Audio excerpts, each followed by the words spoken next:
Italiens, Suisses, Allemands, Espagnols et Belges passent aussi la frontière pour chercher de l'embauche en France. À partir de 1900, les Italiens forment le groupe national le plus important. Des industries marseillaises aux chantiers parisiens, de la sidérurgie lorraine aux campagnes, ils occupent les postes les plus durs et les plus mal payés. Des chaînes migratoires se mettent en place entre le village d'origine et la région d'installation. À Marseille et en Lorraine, les Italiens participent à la naissance du mouvement ouvrier. De leur côté, pour répondre aux besoins croissants de main-d'œuvre, les employeurs cherchent à organiser le recrutement. On achemine aussi des paysans kabyles vers les mines du Nord et les premiers contrats font venir des ouvriers agricoles polonais. L'immigration frontalière ne suffit plus.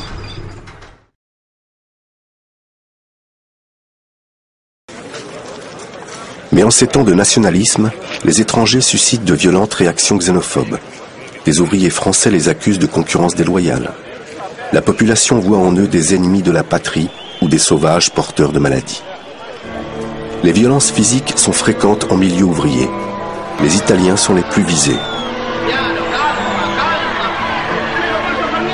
Plus misérables, concurrents plus dangereux pour les ouvriers, terroristes anarchistes à l'occasion, ils sont victimes de plusieurs lynchages, comme à Aigues-Mortes en 1893.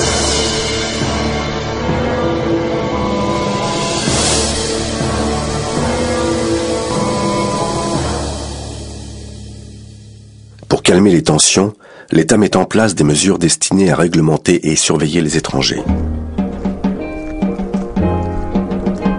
Un décret de 1888 leur impose de se faire enregistrer en mairie pour pouvoir travailler. À partir de 1893, ils doivent être immatriculés pour obtenir la feuille de 46 sous. Ce permis de travail avant la lettre est aussi l'ancêtre de la carte de séjour.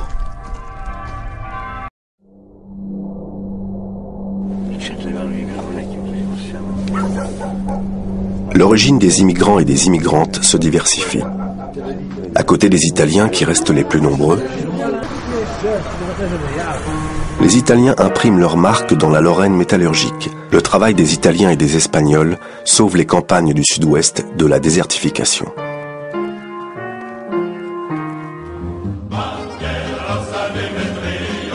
Paris devient la capitale des milliers d'antifascistes italiens qui ont choisi la France. Moi, général de Gaulle, j'invite tous les Français qui veulent rester libres. Des étrangers s'engagent très tôt dans la résistance et y jouent un rôle important. Les Polonais et les Italiens sont nombreux. Ils combattent pour la France, mais aussi pour la liberté de leur pays. À la sortie de la guerre, il faut reconstruire à nouveau.